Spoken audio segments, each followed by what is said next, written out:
There's an inner voice, right? We all have this inner voice. No, don't do that, right? And you have to silence it. You have to silence it and then let it feel the effects, right? One of the things that would happen after we jump out of a plane, at least for me, right? I would hit the ground and this moment of like, we're here, we're alive, we did it. And that became a thing that I chased. And it's still a thing I chase, right? It's just a little bit smarter these days. But I just chase that moment of, we're still here. We know what we're doing. Let's talk about change. The truth is, nothing changes unless you change. And if you want to step into your full potential, you need to surround yourself with the right people. That is exactly why I have created the InPowered Life community. Within this community, I'm going to be teaching you the exact same mindset and energy practices that I have taught my clients that are paying me well over six figures, including CEO owners of billion-dollar organizations and professionals at the very top of their fields. You're going to get access to 2 live virtual calls every single month with me where we're going to dive into mindset, energy practices, spiritual principles that are going to help you thrive in every area of your life. Can't make a call? No worries. We're going to provide you with a recording so that you can catch up anytime. Plus, you're going to have the opportunity for direct coaching from me and to learn from incredible guest speakers who are going to share their best practices and growth. Remember, you become the people that you spend the most time with. So why not spend time within a community that is going to elevate you and your life? For an introductory $499, you're going to get a full year of support and coaching alongside high performers who are committed to expanding their careers, their growth, their finances, and to elevate their overall quality of life. Just click the link in the show notes or log into rudianiston.com to lock in your spot and start your transformation today. Welcome to the Empowered Life Podcast, a space dedicated to spreading the message that you have the power within to create everything you seek. So if you're ready to enroll in a new kind of higher learning, the kind that leads to true personal freedom, then hang here with us. We're your hosts, Rudi and Aniston Riekstins, and this is the Empowered Life. Welcome to the InPowered Life Podcast. My name is Rudi Riekstins. I'm your host, and I am committed to bringing you incredible human beings week after week that are not only going to entertain you, but more than anything, shift your way of being, because I believe that a single conversation, a single moment, a single discussion can shift something internally in anyone, and that when that shift happens, compounded over an extended period of time, you become a completely different person. Today, I'm bringing you an unbelievable human being who's had a number of these shifts. He's had an unbelievable life experience, and he's going to be sharing it beautifully, openly, and candidly with all of you today. Johannes Bolden is a former special operations warrior who spent 2.5 decades in U.S. intelligence and special operations community. He has been storming buildings in Afghanistan, Iraq, and then going home and having to confront suicidal thoughts and ideation, to eventually coaching and supporting the same people where he came from, meaning veterans who are coming home and dealing and battling with this level of struggle. Today, he's a mindset coach, an author, supports individuals, leaders, and entire companies. Whether you are hiring him to speak on stages or support you in an individual act of moving forward and taking committed action, I don't think there's anybody better than speaking to somebody who has lived a life so boldly, so beautifully, and so profoundly. Now, with all of that being said and done, I met this man at a men's retreat where there were the manliest men you can ever imagine in this room. I weigh $150 soaking wet, and this guy walks in at what I would argue is probably 275 pounds of just pure lean muscle. I make jokes lovingly to my friends that when he walked in, I was like thinking, this guy kills people with his bare hands. Like, this is a real man. Intimidating in demeanor and structure and tone and command of his voice. But he was the first person to have a tear shed in his eye when speaking about purpose and passion. He is deeply committed, a father of 4. He is a loving husband. But every single time he speaks, he's always wanting to leave a room better than he found it, which is one of my core principles and foundations. Johannes, brother, I'm so excited to have you on the show. Thank you so much for joining us on the Empowered Life Podcast.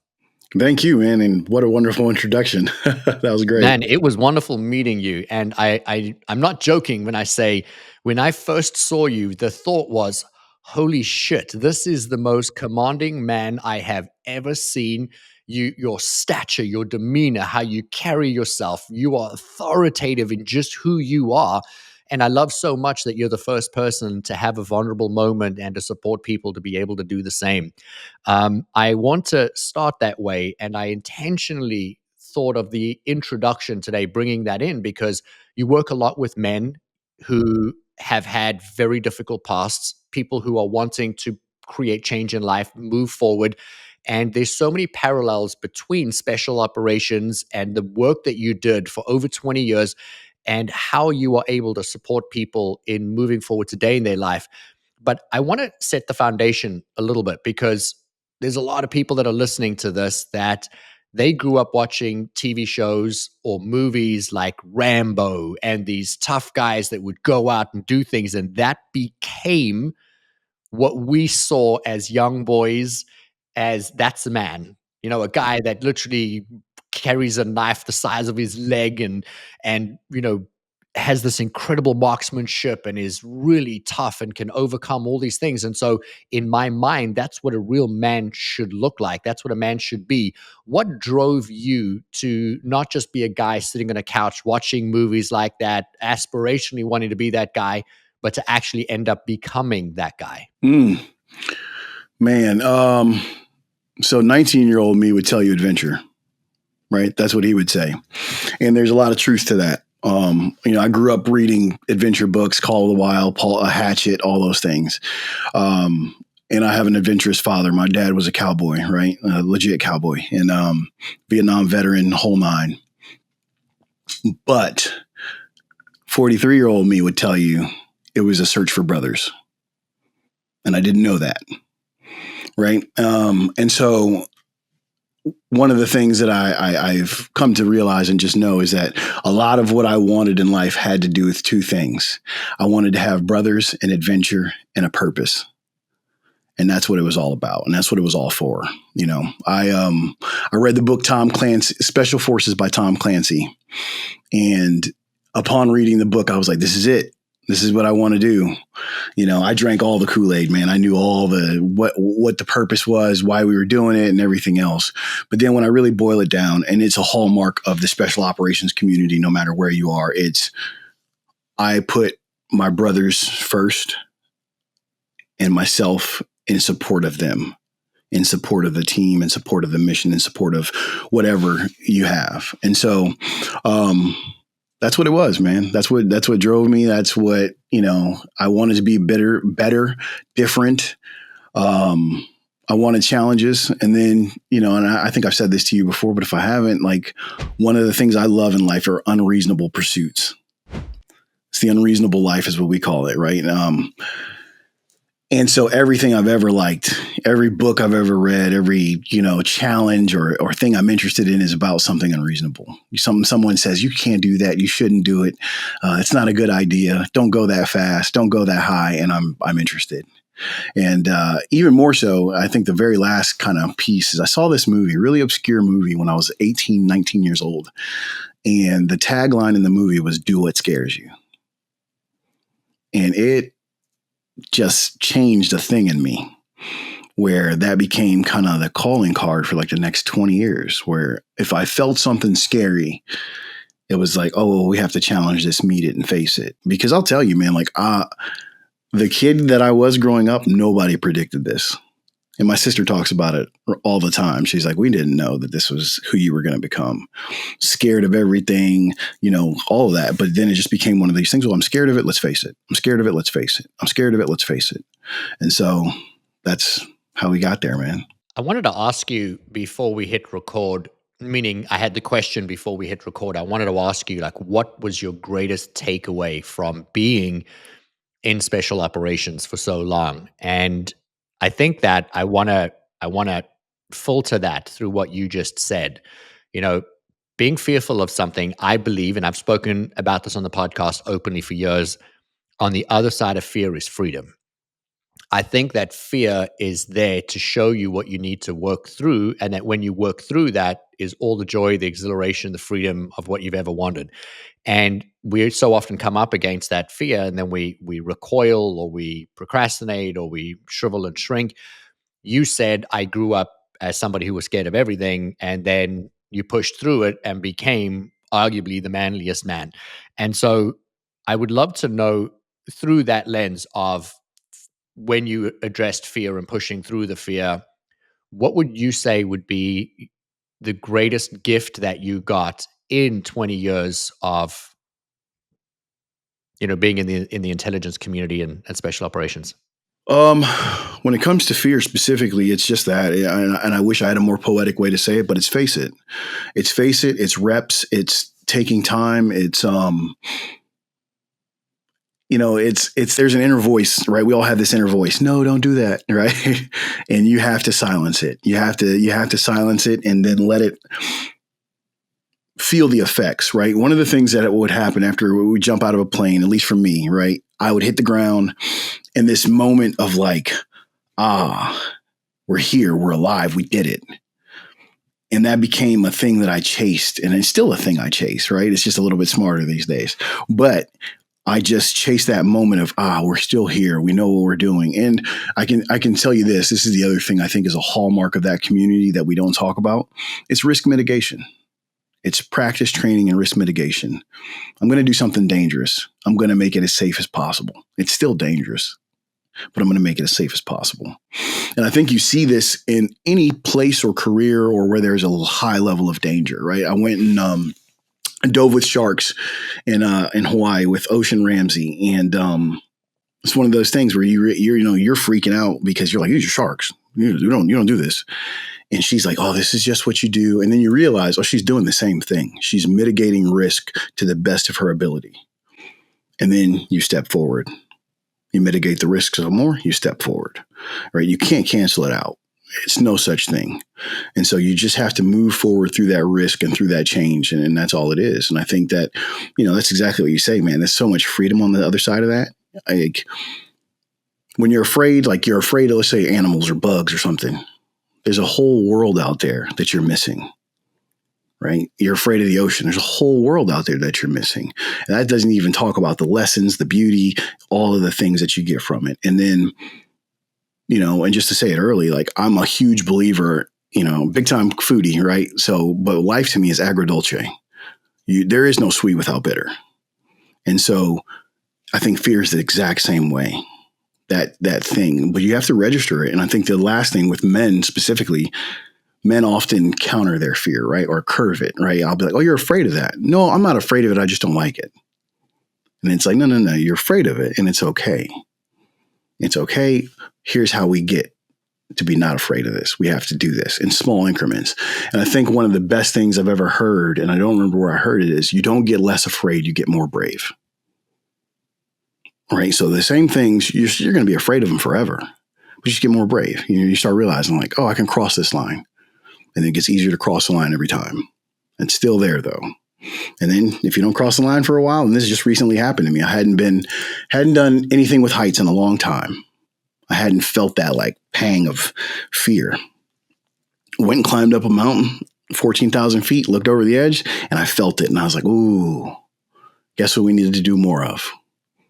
We got a little too far away. We got a little too lax. And so, I think that's the thing. I recorded, or at the time of this recording today, I had posted on Instagram a story speaking into business leaders where I see that one of the biggest mistakes in moving companies forward is that the leaders that are the most successful, they intuitively lean into decision making and take action very, very quickly. And that, I'm going to choose my words carefully here, weak or insecure leaders, they are the ones that say, bring me a pitch deck, get me more data, I need more examples, let's have another meeting, let's circle back in 7 days. And they take so much time to get to the decision. I had read a study that companies that make decisions very quickly, even when they make 80% of the wrong decisions, they end up significantly further ahead than the companies that wait and make the right decision, but they wait so long that it's the wrong time. And so I would love to know, how do you approach it when working with leaders and with companies? and you're supporting them in getting into a place where they start to take action. Because I would argue running into a building in Iraq or Afghanistan, you don't have choice to take your time to create safety and security over what you've already done. So clearly there's a tremendous amount of preparation and planning in advance, but then there's time to actually begin to take action. And so, we've spoken many times candidly, and you've said that a lot of people that you work with, they struggle to take action, and they speak to you because they're in that place where they're like, man, I just, I'm unsure, I'm not sure, when's the time? And you beautifully move people to take action, men, women, and businesses. How would you support somebody to start trusting that instinct and take action rather than procrastinate? Well, I always want to look at the data first, right? That's me. I'm a data guy. I want to say, and there's data that people took action to get where they are. And so I think that's one of the first things, is to get you to just realize, like, there's a lot of things that you've already done to get here to take action, even if we broke it down to your morning and day. So just looking at that. But I think the other thing here is just the way I think about everything is one rep at a time. And I can take 10 years to get 5 reps, or I can take 5 months to get 500 reps. And the same thing happens with this decision making. And to kind of move it back to fear, there's a thing you see. I don't know if you ever watch like professional skateboarders or just anybody who, in, again, a high risk profession. They do this thing where they know when to stop. It's because they've measured risk so much and so often. They know, oh, that's off a millimeter. My approach is off just a little bit. And so the more I can get you to make decisions, the faster I can get you to make decisions, the more I can get you to be decisive. And the real answer here is, in my opinion, is to be decisive with a reason, right? And so that's the thing. I always want you to make a decision with a reason. Just don't make a decision. Why'd you go right? Why'd you go left? Why'd you move forward? And if you have that reason, now we can articulate and move back and say, hey, all right, let's go back here and let's make this same decision next time, but we're going to make it this way. We're going to use the available data now, because a lot of data at the wrong point doesn't matter, right? If it's too late. And so often it's trying to get people to be rooted in 80% data now, rather than it's 100% data late. And so that's just kind of the move and how we're going to do that step by step. Yeah, I don't think enough people pay attention to the ability to actually make a decision and measure the results of that decision against their next decision. And it's like, we make a decision now and we're reacting. And then we go to another situation, meeting, life choice, and then we're reacting, instead of carefully, calculatedly saying, when I did this, this was the result, and now tweaking or changing it, or duplicating it. But it is in looking backwards that we find the evidence of how we can best proceed to move forward. I love that analogy so much, of being able to say, looking at the data, but also understanding the risk and then mitigating that risk by being proficient in knowing where's that 1% margin where you're slightly off or ahead of wherever it is that you need to be going. I want to touch on something that you said a moment ago, and while you were giving your answer, I remembered what you had said, and I thought, man, you know what? I really want to dive into that a little bit further. You were speaking into putting yourself in support of other people and not so much in support of yourself. And so uplifting and moving other people forward. I would love for you to dive into that a little bit more, but speaking into how is that a big part of the work that you do in coaching and supporting other people? Because I don't think that there's enough emphasis in leadership today and or in people's lives in how they uplift, move, motivate, inspire other people, because most people are thinking about themselves. Like, how can I be a better version of themselves? And I love that one of the foundations of the friendship that I have with you is that you're always committed in being that pillar of strength for the other people. Yeah, I mean, I think there's 2 ways to probably look at this, probably 100 ways to look at it, if we're honest. But like, what I found is that the more I support people, and it's not the reason, but it is how you say it, is the more I support people, the more I'm supported, whether that's a mirror or whether that's cause and effect, right? So sometimes I'm the coach saying these things and I realize, oh, wait, like I need more of that in my life as well. Or it's the reflection of like, oh, the reason why I got here is because of something that happened. So like recently, I don't do couples coaching or anything like that, but I happen to have 2 clients who are engaged.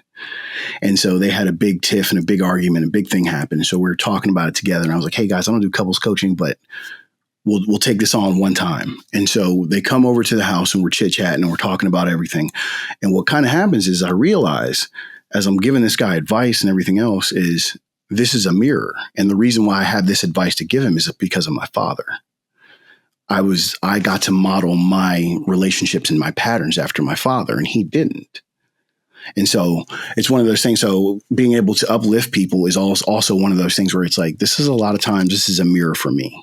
This is a mirror for the things that I want to be, that I need to be, and everything else. And the other thing, just to be completely honest with you, man, is like, I went through a good portion of my career thinking that inspiration, like people finding inspiration in you, was a thing you saw on documentaries and TV. Right. I didn't think that was what, like when I was a leader, I never thought that I inspired people. And then one day I had a soldier come up to me and tell me about all the reasons why I inspired him, why I changed his day and his life. And I was like, oh, like this is real. Like I didn't know that existed. And so it became this thing where we even had it on the board for a long time. It was to be an example to some and make examples of others. And it's one of these tenets I try to live in. I have this concept I deal with all the time, and again, it's not like I'm original. I didn't make the concept up, but I always think about what I'm going to be like at 80 or 85, and the way I look at this, I want to be able to say these things. You know, it's kind of like the who do you want to speak at your funeral? How do you want them to talk about you? Same concept. I'm just thinking about it on my deathbed, and I go, I want to be able to say these things about myself. I want people to be able to believe these things about myself. So that narrows a parameter on how I act. I have a road now, and this road says that I support Rudi. This road says that I put people before me, right? I still have to put my oxygen mask on first, but in order to support these people, I have to be good, and I will then support them. And that support comes back in some way, shape, or form. And like, again, sometimes it's actual like, hey man, how do you need help? And sometimes it's just, oh, I see that. I need to do more of that. I need to do less of this. And so that's how I look at it. And I think inspiration is just a thing that we lack today, if we're honest as well. You know, not everyone, but a lot of people don't find inspiration or hope or dreaming big to be a thing. And like they want to be small. They don't want to rock the boat. You don't want to be considered too cocky or confident. And it's just like, man, I value people so much who want to put their neck on the line for a thing that they love, for a thing that they like, for who they want to become. One of the things that and we talked about this, one of the things that I'm really trying to get with my children right now is I want you to be unapologetically you. So high agency that you like this thing that no one else likes, and you can do it publicly. And I think that's one of the best gifts you have that leads to inspiration. It leads to people being able to follow you. And it might not be today and it might not be tomorrow, but it happens. I have so many thoughts on what you shared. For context for our audience, you know, you led as many as 4 people to 1,200 people. And I think that when you can show up every single day as the best version of yourself with the level of awareness that you spoke into, that life really is a mirror back to you, and that in any moment you have the potential to create an impact in somebody else's life, that's when you're actually doing what you were put here to do. You and I are 2 very different people coming from 2 very different backgrounds with 2 very different belief systems, but yet we are so similar. And I think this is true for humanity, but we're so similar in the end result of who we have become, that our lives are not about us, that our lives are about that what we have had as our experience is really in service of everybody that is around us, and that we get to be the best version of ourselves, leading by example so other people can learn and grow and shift and change, which speaks into the incredible impact that you make in your coaching or your speaking or the companies you work with, or even the retreats, which is where I met you at an incredible men's retreat. And so I have so many questions, but I want to pivot slightly because there are going to be people that are listening to this and they're going to have the same assessment that I had right up front. Like, wow, you know what? I'm watching this on YouTube and this is a commanding man. Or they're listening to you on the podcast and they're hearing the authority in your voice. But there is that vulnerability that we spoke about in the very beginning of the show. You very openly shared with me that you had suicidal ideation and that you really struggled mentally. And I don't think enough people talk about it. Mental instability, if I could phrase it that way, is a growing pandemic right now. We have more men that are committing suicide today than ever before in history. It is infiltrating not only men, but now it's starting to impact children. And we're seeing this as the leading cause of death in so many categories. And yet we don't want to talk about it. And you have not hung your hat on that's who you serve, but it is a large part of the work that you have done because you have such a whole life experience, holistic life experience around it. What do you say to some guy or some woman or some kid that's sitting at home and they don't feel good enough and they don't feel worthy and they're struggling and they're coming up against a war inside of them? And although that war might not have been the same war that you fought in Iraq or Afghanistan, but their war is as real to them. And they're coming up with something that's making them feel like that is the only choice they have. And I know that that's not the only choice that they have. What would you say to someone that's listening to this right now that's in that tough place and you're the example of what a manly man looks like, where I would never say, well, that guy has an insecure thought, and makes it okay that we have the thoughts, but that we get to do something different with them? Me too, man. Me too. That's what I started with. I usually tell them I'm sorry and me too. One of the things that I know to be true is that most of us have the same feelings in some way, shape, or form. The easiest way I can couch this is I sat around a fire in Montana with 12 veterans, and the story was exactly the same, regardless of the details. Alone, with alcohol, and a weapon. And you don't want to be a burden. You don't want to hurt anyone. You don't want to be the problem. And then we realize we all have the same problem. And then you have to move from me too to it can get better. It does get better. It's a short answer, and it feels impossible. It feels insurmountable. You feel like you're going up a mountain. You really do. And sometimes you can't even see. It's one of those mountains with all the clouds and everything else, and it looks awesome at the top, but at the bottom, it looks like hell.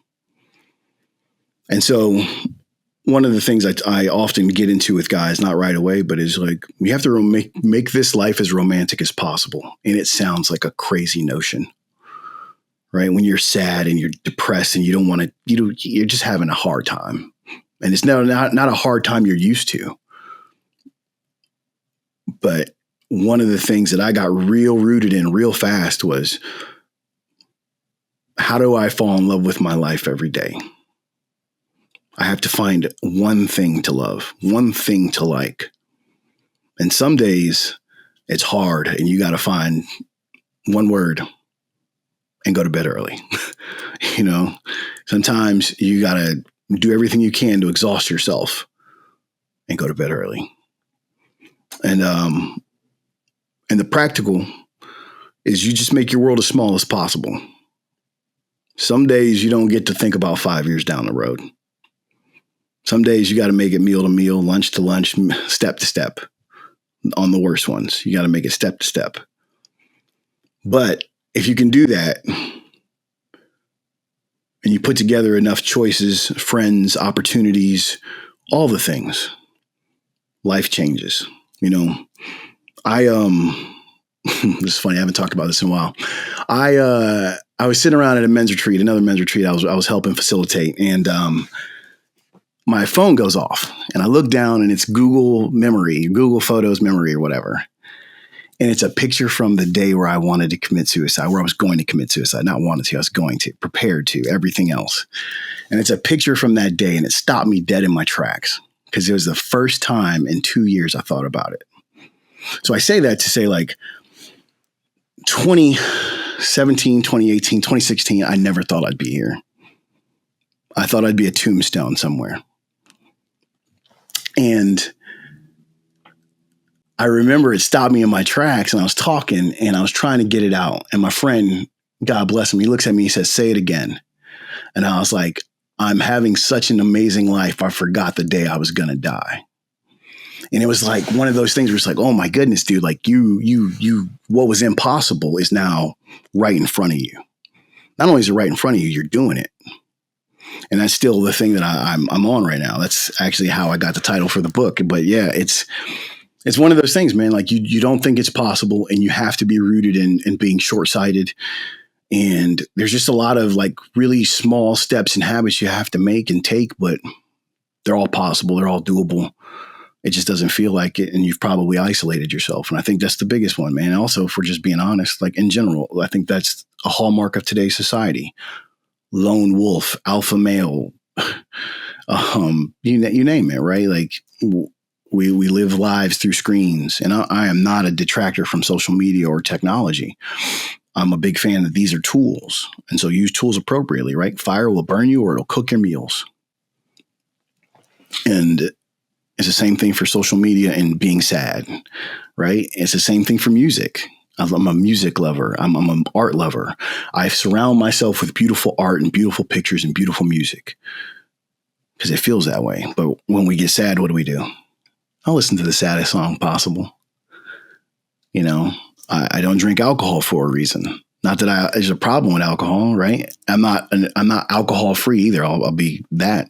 I have a drink when we go out to a fancy restaurant, but I also know well enough to know that I've never seen a suicide where the man was sober. I'm not saying they don't exist. I just haven't seen it. So, you know, these are just the steps that I see and I think people should take. But number one thing I say is me too. I was alone on a beach and I had no answers. All I had was my gun. And I was like, that was the answer. This doesn't need to go on anymore. Hey, it's Aniston Riekstins here. And I want to ask you, have you ever wondered if there's more to your life and work than what you're doing right now? What if I told you that the universe is hiring and you were born to fill a role that will bring you true purpose and success? In my new #1 best-selling book, The Universe is Hiring, Discover the Role You Were Born to Fill, I'm going to show you exactly how to step into that role. This isn't just a book full of inspiration. It's a roadmap to help you start shifting into a more fulfilling life right now. You'll get clear on your unique purpose, learn how to align with your strengths, and take actionable steps towards the career and life that truly light you up. If you're ready to make a change and start living the life you were meant for, grab your copy today. Available anywhere you buy your books online or click the link in the show notes. For the benefit of the audience, I want to recap a little bit about what you just said in the event that somebody is sitting in a very, very similar space. I had a call with somebody that I support just last week who was suicidal. And then 2 days later, their daughter handed them a suicide note and said they were considering it, like talk about an extreme cry for help. And literally a day later, their mother comes over and says, this is what I'm thinking of doing. And I need to know that you'll take care of what I have to take. And I just mean in one household, 3 strong, powerful women going through something so difficult. And I want to make sure that if I'm not on the receiving end of that phone call, that I use this platform to support somebody so they don't need to make a phone call because they have the tools to be able to create the change. The first thing Johannes said was he realized he is not alone. Me too, meaning I'm also there. You're not alone. He realized in that moment that other people are also going through something very similar, and that when we realize we're not the only person feeling this, this is not an isolated moment or feeling or incident, that it makes it okay to be in that place, but it doesn't make it okay to stay there. You know, the second thing he really spoke about was finding one thing in that moment to love about your life, to be grateful about your life.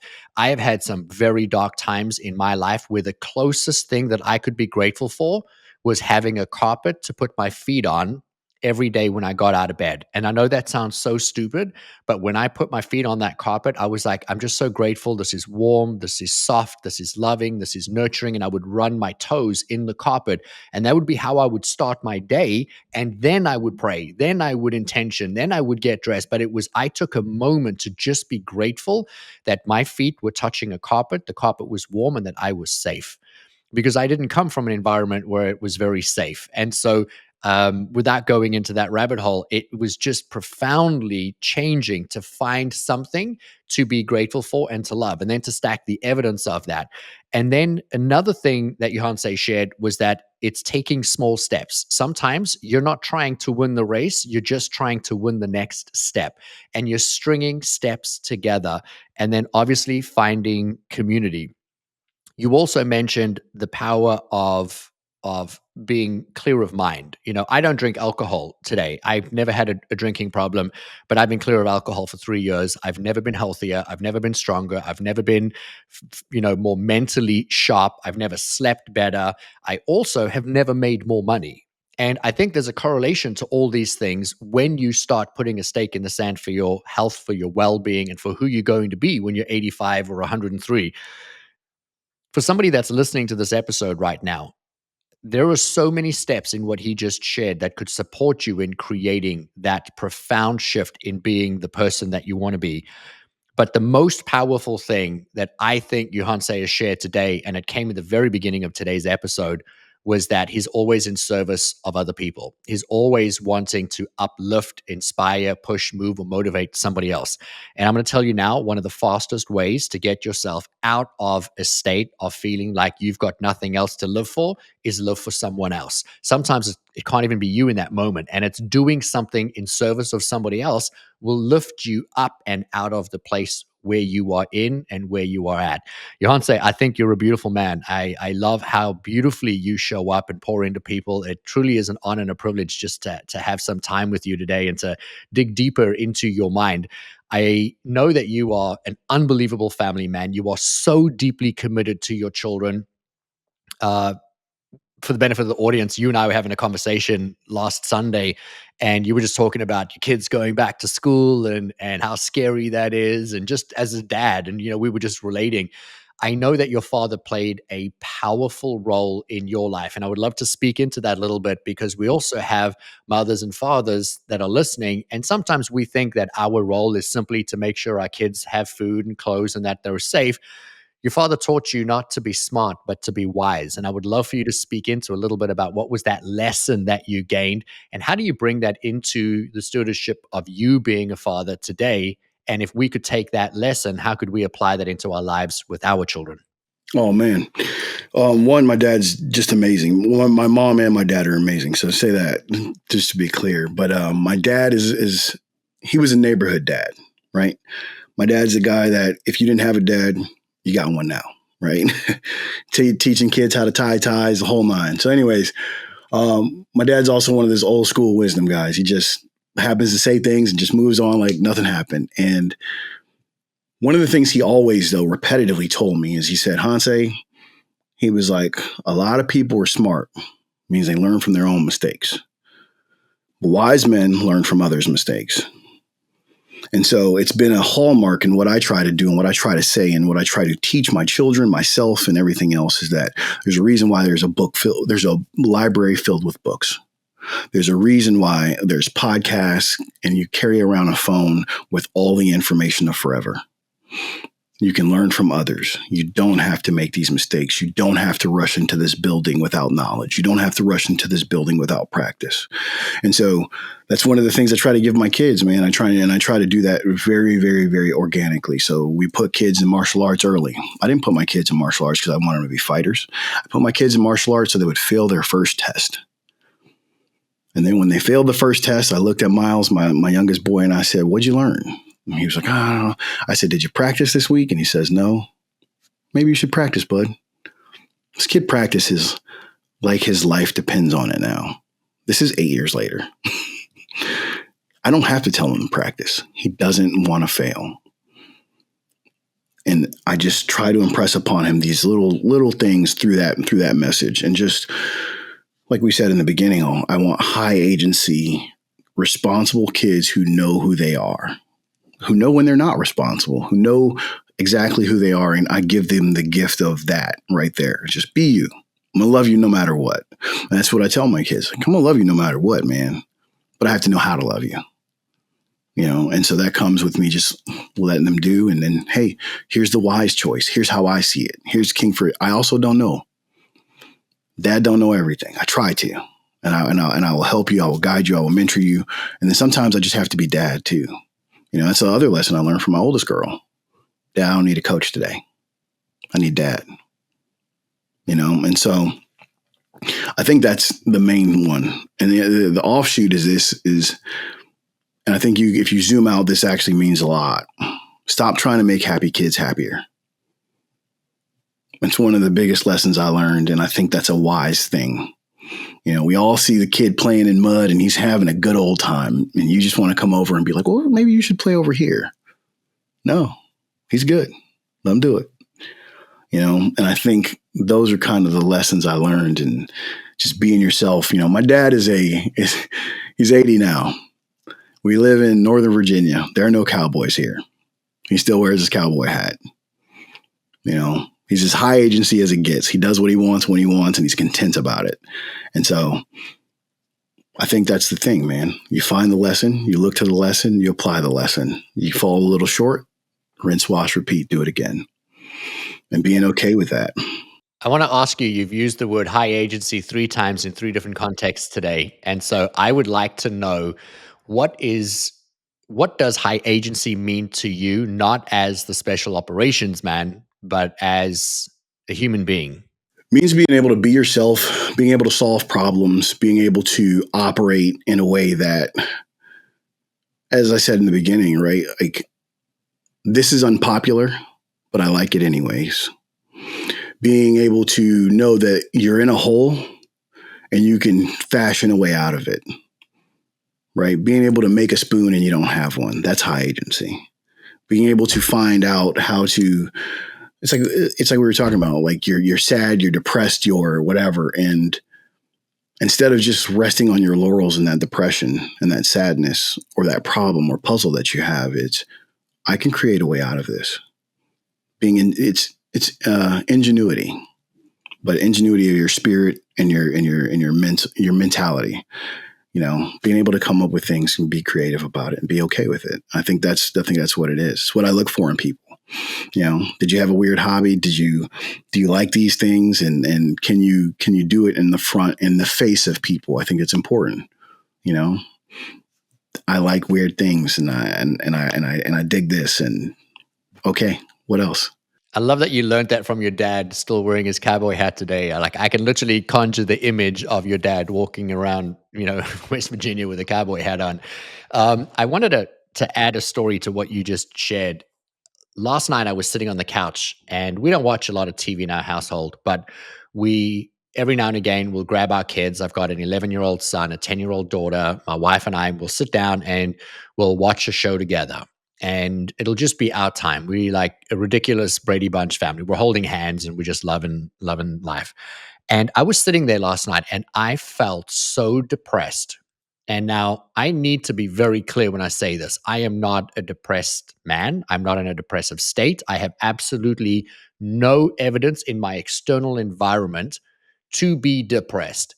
There was no problem on the horizon that I'm worried about, this pending, looming, dooming, anything. And yet I sat on this couch and I felt absolutely and completely depressed. And here the show was on, and I couldn't even tell you 5 minutes into it what it was about, because I wasn't present in the room. I was feeling really depressed. And I looked at my son and how engaged he was in what we were doing. And I looked over at my wife, and I was having this conversation with myself, like, why am I so depressed? And I then numbed out and started to try and get into the show. And then I said to myself, what are you doing, man? Like, you're staying in this state. And so I actually just got up, and I didn't even tell anyone I was leaving. I just got up. I walked into the kitchen. I washed some dishes. I then went upstairs. I put away some laundry. I then went and had a shower. And I came downstairs probably 30 or 40 minutes later, a completely different person. And when I sat down on the couch, my wife was like, hey, where did you go? And why didn't you say you were going anywhere? And I said, honestly, you know what? I, at that moment, felt so depressed. And I couldn't understand for the life of me why I was depressed. And so I knew in that moment, I have to do something different. I can't just sit here and stay in the state, because then I'm going to identify as somebody who is depressed. I'll begin making decisions as somebody who is depressed. And so I went and just did something. There was the dishes, and then it was the laundry, and then it was, hey, just let's shower, because I'd been to the gym and I'd had a workout and I just wanted to rinse the day off me. And I realized Rudi wasn't depressed.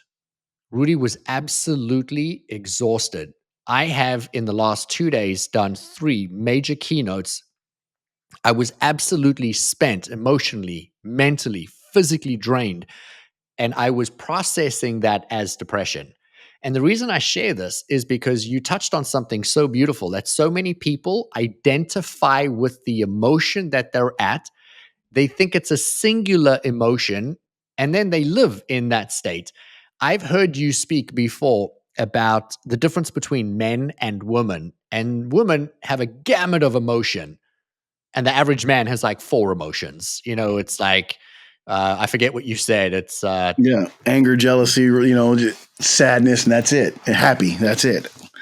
And it's so the way I talk about this with a lot of clients and people is just, a lot of men think they only have 4 or 5 emotions. What they've been taught and conditioned to believe, like, oh, just anger, happy, sad, And one of the things you start to realize, is that you have so many emotions, you just don't have the words for it. And so you have to learn the words for it. But also, and I think which is more important, you have to learn the language of how to move through these things, which is what you were talking about. And what I often tell people is, you don't wait to feel better to go for the walk. You go for the walk to feel better. And in doing that, I think it's also just appropriate that you learn these words, these terms, what these emotions and feelings are. Same story, actually. The same couple, I had them at the house, same talk, and they're discussing something, and the guy's doing this, and he's moving and fidgeting, and he doesn't know how to stay still. And I look over at him, and I'm like, oh, I know what this is. And then I talked to her, and I said, look at him right now. What do you think he's got going on? And she's like, I don't know. And I was like, ask him how he feels. So she asked him how he feels, and he's like, I don't know, I'm just really uncomfortable. And so then I start throwing out words. Do you feel embarrassed? Do you feel judged? Whatever. And then he's like, yeah. And then so again, like, these are things that so many young men and older men just never thought to process, never thought to bring these words out, right? It's either I'm angry, I'm sad, I'm happy, whatever. Very basic emotions. Instead of actually getting into this, like, I can't think of the quote right now, but there's a quote about after you lose someone, he's like, I sat with my anger long enough until it told me it was I can't think of what it is. But anyways, the point is like, you just don't know these words until you know it. And there's a quote. It's like, the limits of my universe. Yeah, I'm messing all the quotes up today, but regardless, the fact of the matter is just like, you don't have the words for it. You don't have the language. And so your universe is limited by that. The bigger your vocabulary, the bigger your experience, the more you can say, hey, this is what this is. And I think that also speaks to what you were saying earlier. Sometimes you have all these terrible things happen, and you don't know where to place them. You don't know where to put them. Why did this happen to me? And I don't know. I don't know why that happened to you. I don't know why these terrible things happen to you in your life. But what I can tell you is, what you have now is the arsenal to help people move forward and through these things. You are now the person who has the language. You are the person who says, oh, I know exactly what you're feeling. And it's hard to put into words, but let me show you what I know. Let me show you what I did. I don't have a prescription, but I have a toolbox. And so often I say, like, I offer no prescriptions. I just offer tools. And I think that's one of the things you have to do. And being helpful or of service. I didn't say it when you asked, but that was absolutely probably the final biggest step I made in moving through my whole PTSD, depression, suicide. Was I just started helping. And I made it my mission. I didn't want anyone to feel how I'd ever felt before. An impossible goal, but who cares? You just root yourself into it and then you go, okay, what do I do? And so next thing I know, I have essentially this text thread with 25 men on it. And that's what it does. It serves as a support system. It serves as a question and answer. It serves as an attaboy, whatever it needs to be. And I found so much joy, emotion we don't talk about. I found so much brotherhood, a thing that we all need, and purpose, and just moving through that and trying to be as helpful as possible. And I think also knowing yourself well enough to know I was built to handle these problems. It doesn't hurt me to take on the extra load. And I know some people, it's a big challenge and burden for them. But I think if you know yourself well enough to know, like, regardless of if you're 150 pounds or you're 270, some of us just have the spine for it. We have the ability to take on more. And so the more I take on, the more I'm okay. And I just want to pass that on, be helpful, be of service. I think that's the best way you can put it. For anybody that is listening to this, they're not going to see the sign behind you that says pull the lever. And I think that we are all innately born with that spine, with that capacity. It's just the few choose to pull the lever. The few choose to take the lesson, the life experience, and to do something with it. Yeah, I think it's absolutely true. Learning how to handle it and be aware and be the person who can pull the lever, handle the load, and it not become unbearable. There's lots of choices and things there. And people, how do you work 12 days, 7 days a week, 12-hour days and not get tired? I take my breaks when I can. I do all the things that I know fill me up. I know that, we call it the 5 pillars of resilience. That's how I coach people. I was like, there's 5 things that make you resilient for most of us. And if you can do those 5, it's the weirdest shaped table ever. So if you can have those 5 legs in your table, it's unbreakable. If you have 4, you're still good. 3, you're getting a little shaky. 2, we're not doing so well. And so we always just try to stay within those things. And as long as I can do that, man, like, you can handle it. And again, I'm a huge believer, just like fear. The more you handle, the more you can handle. Beautifully, beautifully said. I have one closing question for you, Johannes, before we wrap up today's episode, and that is really around the mantra. You mentioned it in the beginning of the show, but I would like it to be in response that is actionable for people to be able to duplicate what your life has been, the man that you are, and how you are out serving in the world. You talk about an unreasonable life, not living a life that is normal, doing something that is scary, tapping into the veins that create the change. Those are all your words. And I would love for you to inspire our audience today to stop accepting mundane life, an ordinary life, and to in fact embrace having a life that is unreasonable by everybody else's standards so that they can live and meet and achieve their highest and their greatest potential. So we'll do 2 things, right? I want everyone to write down a list of everything you've ever wanted to do. Everything you've ever wanted to do. You want to ride tigers? Put ride tigers on there. And then at the very end of that list, I want you to put it in order. What's the closest? What's the furthest? Do the closest one.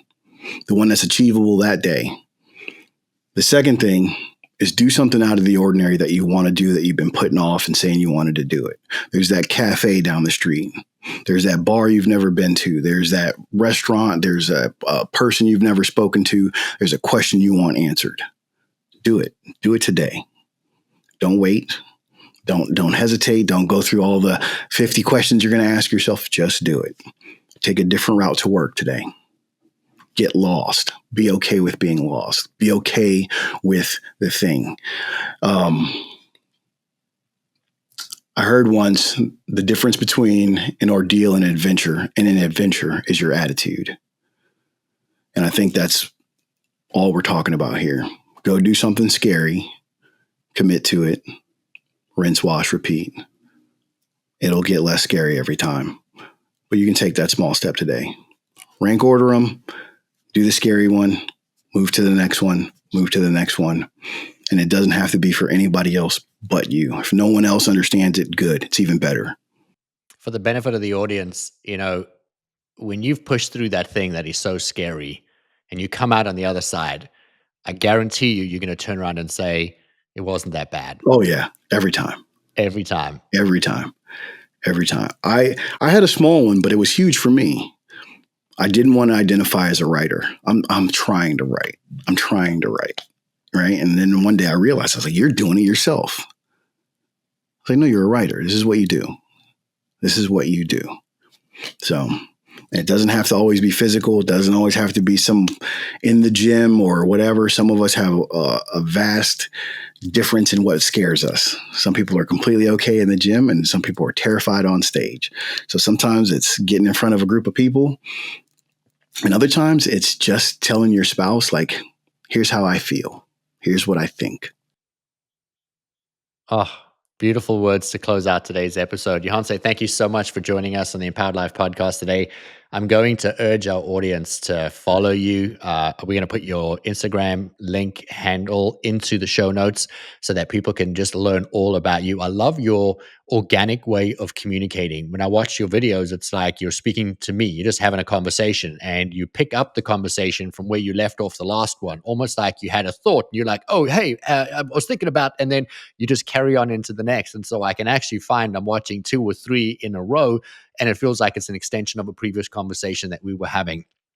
I want to just thank you for being the man that you are, for setting the example of what does it look like to take committed action every single day, to compound steps, to build the muscle, to be resilient, to fight for your country, to fight for who you believe in, for what you believe in, and then to bring home the breadth of all of that knowledge, and not to inspire more men and women to do the same, but to bring the same practices and principles into their everyday life so that they can create the business, create the relationship, create the life, be the father, be the wife, and to ultimately just impact the people that are all around them. I think it is always a beautiful example. For the benefit of the audience, I'm speaking to you now, man. You are going through something right now. Your life might be hard. You might be in a state of joy and ease, which means you've come through it on the other side. But every single one of you, regardless of where you are, it's about how you get to turn around, teach it, share it, uplift, inspire, move, and motivate people so that they can live and have and be and do and achieve.